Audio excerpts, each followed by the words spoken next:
心里头不太舒坦。没什么不舒坦的，人总是会变的。是他们变了，还是你变了？怕是我们都变了。天底下最悲哀的事，莫过于此。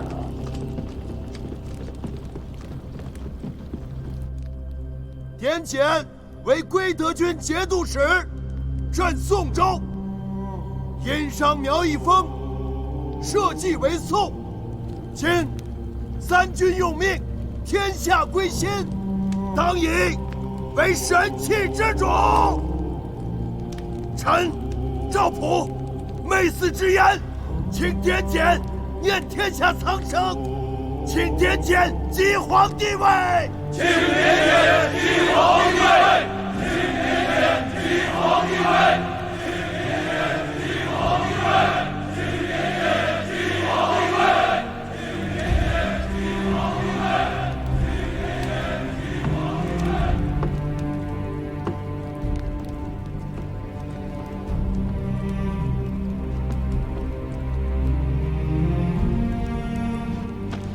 大宋天子万年！大宋天子万年！大宋天子万年！大宋天子万年！大宋天子万年！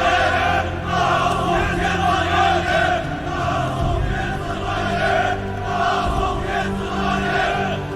公元960年正月，赵匡胤与陈乔义发动兵变，率军回师汴京。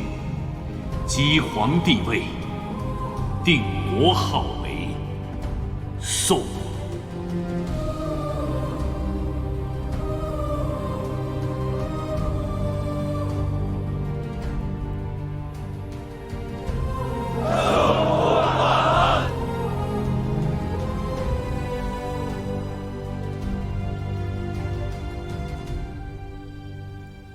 朱全忠以梁代唐，李存勖以唐代梁，石敬瑭以晋代唐，刘知远以汉代晋，郭威又以周代汉，绵延5代。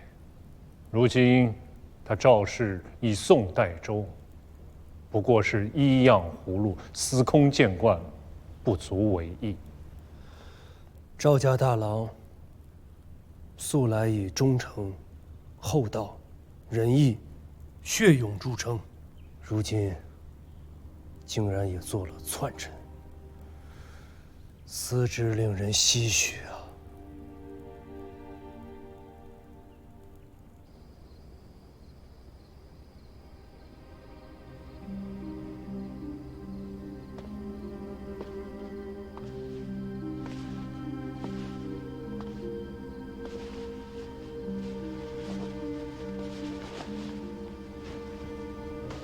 心里头不太舒坦。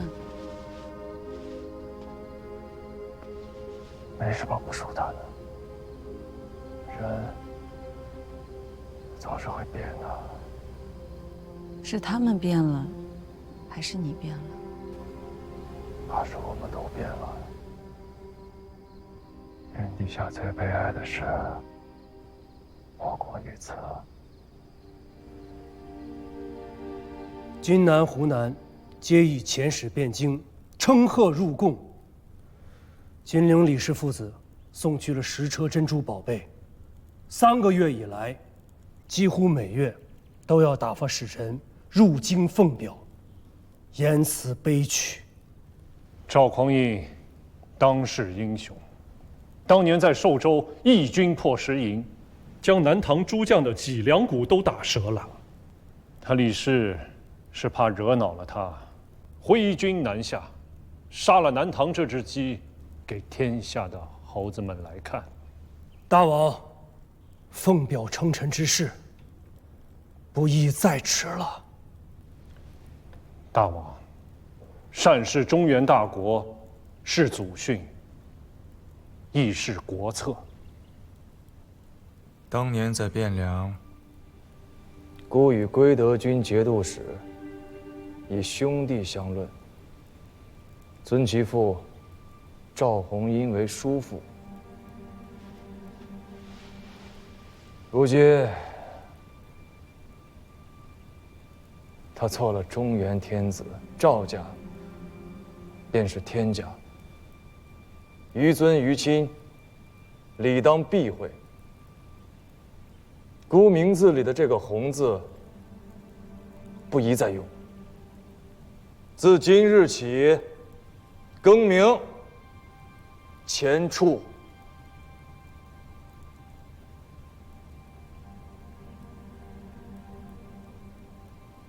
大王只说了，要避讳，何时封表，何时称臣，何时纳贡，却只字未提。此乃国之大事，大王切不可任意而为。王妃当见之。你还不去睡啊？你也没睡啊，还来管我？我没事。还说没事，整日间神思不属的，也不肯说句明白话给下面的人，弄得那帮相公太尉整日疑神疑鬼。你这分明啊是又钻牛角尖了。我是不是又做错了？你是谁啊？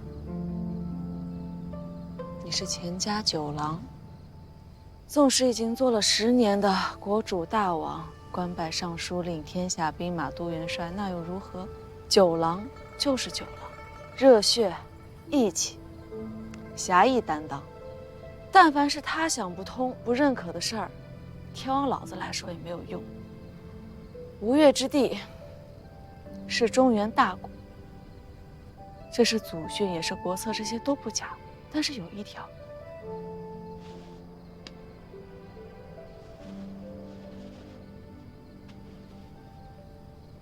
须得我家九郎认他才是大。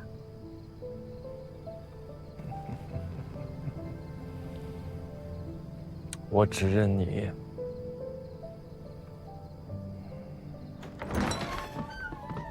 李家又送了10车东西来。是啊，这已经是今年第3次了。照例此物加冕。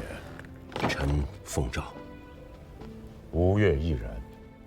陛下，吴越并不曾。朕知道，赐南唐多少，便赐吴越多少。另赐国信。臣奉诏。赵翰林不必学士。了。这封信，朕自己写。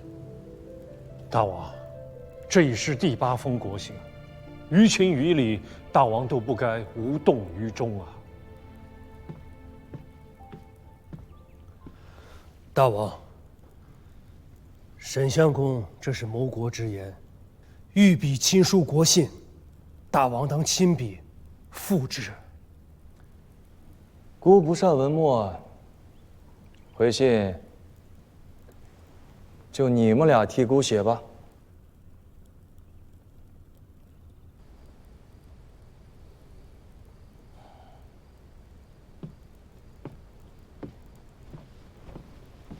晚间阅读太伤眼睛了。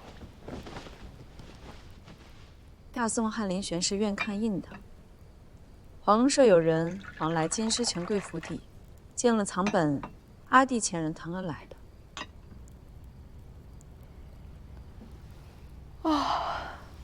困了，睡觉。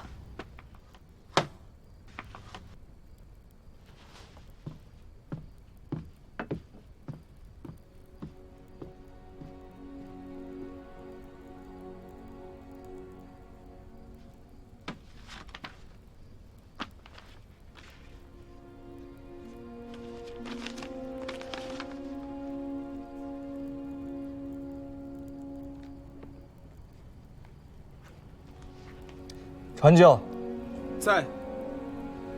丞相府和通儒院，你就称臣表彰，准备贡品，以元帅府判官为贡使，出使京师。诺。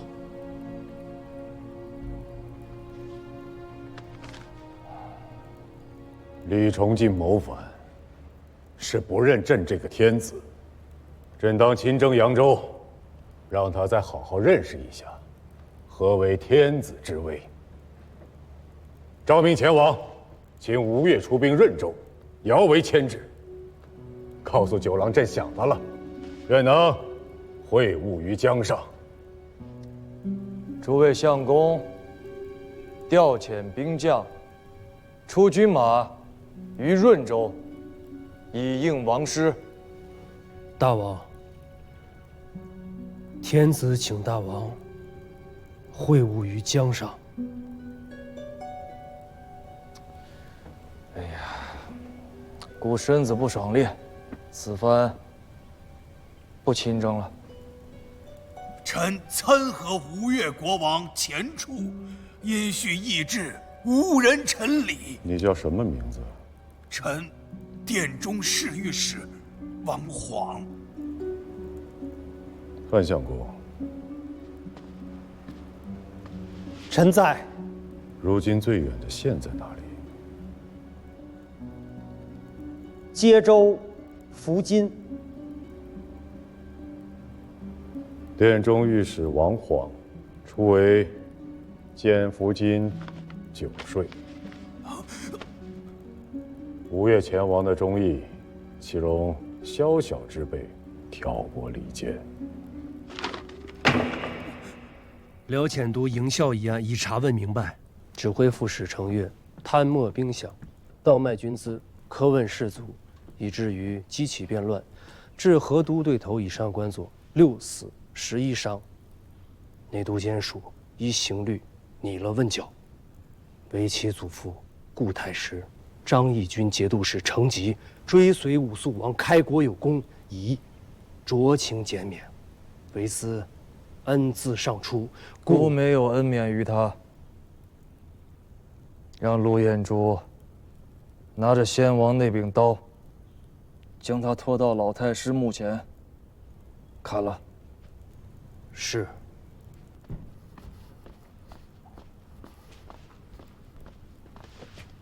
启奏大王，安国义警军有急奏。七郎废王病重，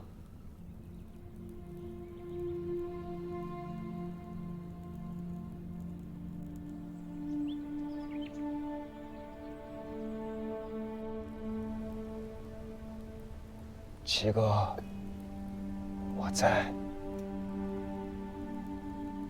七哥安心，有小弟在，绝不会让阿嫂和侄儿们有一时之忧。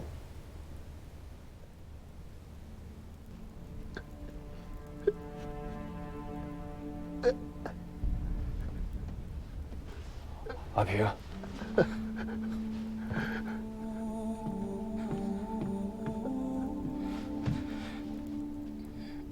大王，叫阿爹。自今日起，阿俊就是你亲弟弟，阿南就是你亲妹妹。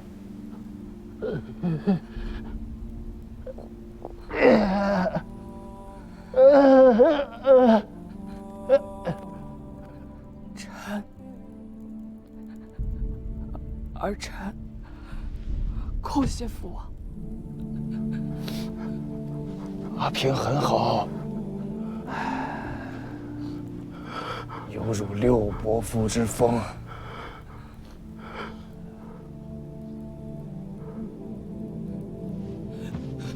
爹，爹，爹，爹，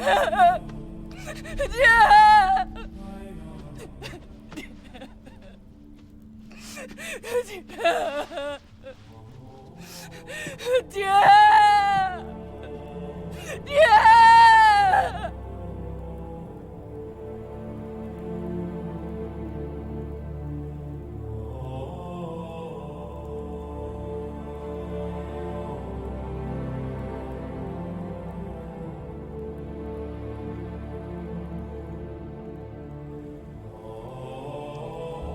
通如愿你教。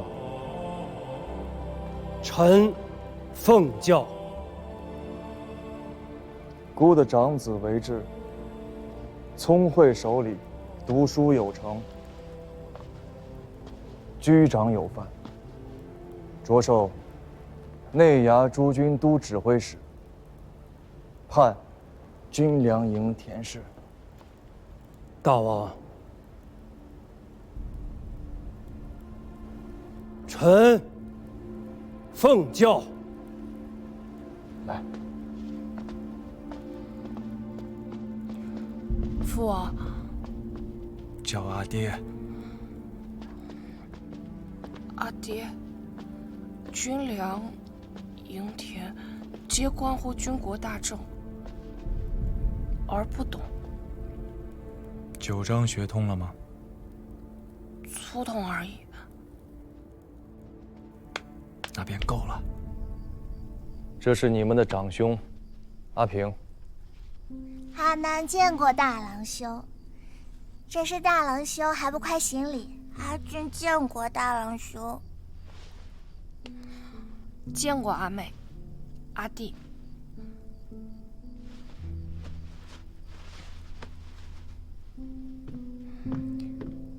些许心意，阿妹阿弟莫嫌粗薄。阿南谢过大郎兄，阿俊谢过大郎兄。兄弟姊妹，要续长幼之序，更要续敦爱之礼。随着年纪长大了，各自生了丘壑，坏了家人情分，阿爹可是不依的。儿子谨遵阿爹教诲。女儿谨遵阿爹教诲。是。阿平，确实可怜。你既是想好了，日后却不能反悔，更切忌偏心。你这话确实说的有意思，是怕阿平如三哥般没了下场吗？阿兄有母亲，大哥有五伯父，各有倚仗。阿平却是什么也没有。懂了，你放宽心。我不是阿爹。公元964年即乾德2年11月，宋太祖赵匡胤以后蜀勾结北汉、图谋换境为由，前大将王全斌、刘光义统兵6万，分北东两路进讨。后蜀军顷刻溃败。次年正月，后蜀主孟昶出降，然宋军主帅王全斌下令虐杀以降蜀兵近3万人。此等骇人暴行，历使蜀地民心背离，激起大规模兵变。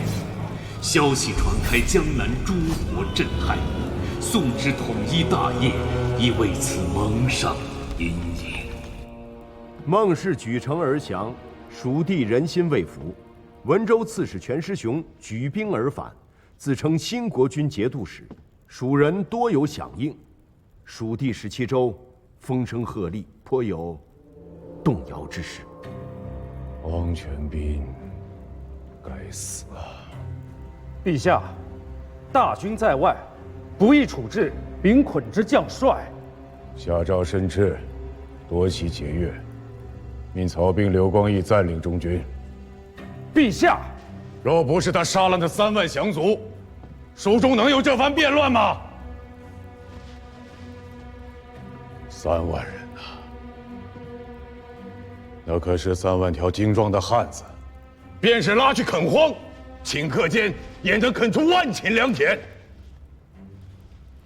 3、5年间，朝中可多出上百万户的粮米捐赋，更别说，在这3万人的身后，还有数十万的妇孺。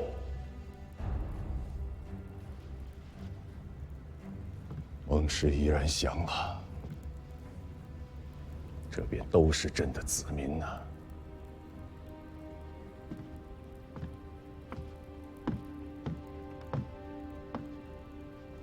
王孟两家在蜀地经营了几10年，人丁户口颇有滋生，粮秣甲仗多有机灵。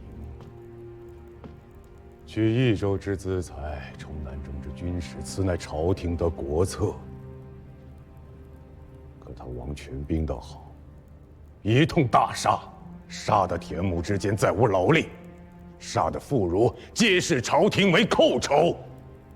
再加上全师兄这一乱，蜀地怕是没个30-50年缓不过这口气呀！朕只怕天下都定了，川蜀依然是朝廷的祸乱之源。100年、200年，朕不知道何时能够平息。陛下息怒。他杀了3万人，以天下300年之大祸患。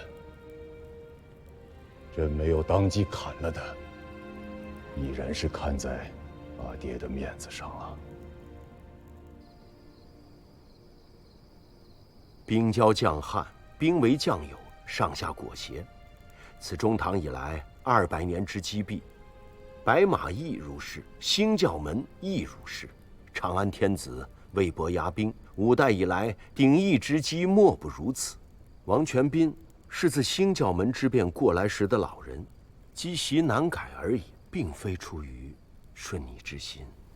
朕不在意他的顺逆之心，朕在意的正是相公方才所言“积习难改”4字。子平以为呢？陛下，秋岁将至，正是取士之时。臣请旨开长科，以录天下文士，足国家全选之采用。朕问你如何处置武将，你却说要开科取录文臣，薛钦这糊涂装得好啊！文武之道，一张一弛，岂曰糊涂？武将是在马上取功名，文官却全要向科场中求取。国朝定鼎以来，每岁取长科进士不过1-20，制科便更少了，其搏杀之力，实不亚于陷阵搏命。诛心总比杀人强吧？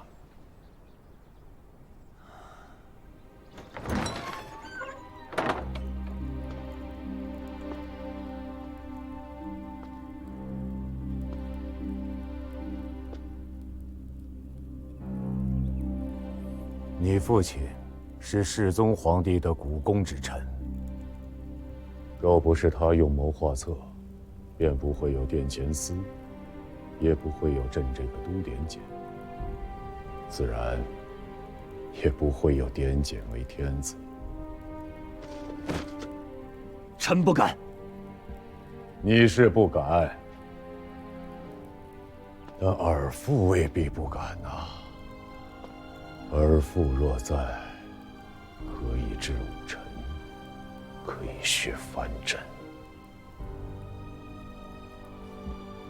尔父若在，朕不得着此意。今岁取进士18名，余者沉沦下列，皆太职。朕年少时有幸在冯令公身边随侍着办，那个时候，冯令公与朕讲为将之道，取用了《韩非子》里的一句话，朕直至今日有铭记在心呐。故民主之力，宰相必起于州部，猛将必发于卒务。回禀陛下，冯令公之言系万世之法，不过，非不为也，实不能也。何解？自中唐以来，受节度使以经节，委治地方，清民官大多出自幕府，再加上于今四海分崩，列国分据，国朝所辖县制不过600余，吏部所能出官者，实不足200。朕所知600余县，而今后蜀已定，那便是700余县。长科取进士，每岁不过1-20人，太少了，不足用。清明关还得用读书人呢，需缓缓图之。哎，这些诗文朕都看了，写得不错，可不会作诗，未必不会做事吧？长科取士，需酌情放宽一些。长科乃伦才之典，深言疏判，允德允贤，以诗赋取之，乃大唐之固典。吾得少才之辈，不得跻身其中，此天下法，虽人主，不得轻易之。方才卿言，沉沦下列者太之，那究竟太去了多少人？今岁与长科之士者，共计378人。取中18人，太去了360人，20取1，此非圣师之法。彼辈既乏才略，焉可领土治民？唉，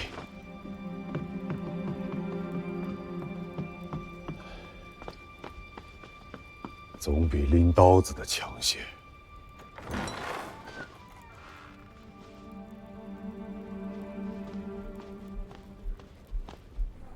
薛子平之贡举，用典上稍差些，都要列为下等，就更不要提诗赋了。自古诗文无第一，边塞诗凭什么就要低太白一等？就是啊，一开口便错了。自冯令公以来，独推杜工部，什么要塞，什么太白，都是浮云。池中鱼鳖应相和，从此方知有主人。冯令公自家作诗，却也不学杜工部，偏生要为难我等。冯令公所言鱼鳖，骂的正是耳背。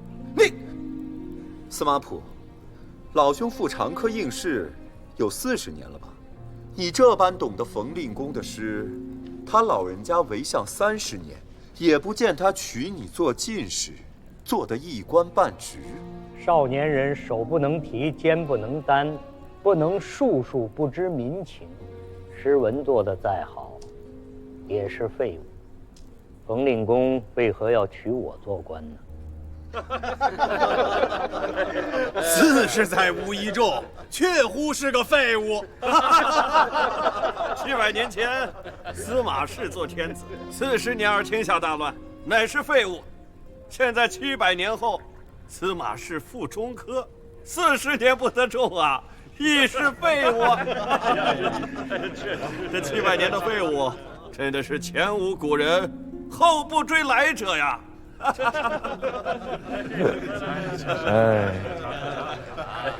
这次考得不成，我也只好回乡去喽。先生，我家主人相邀，还请先生不吝赐教。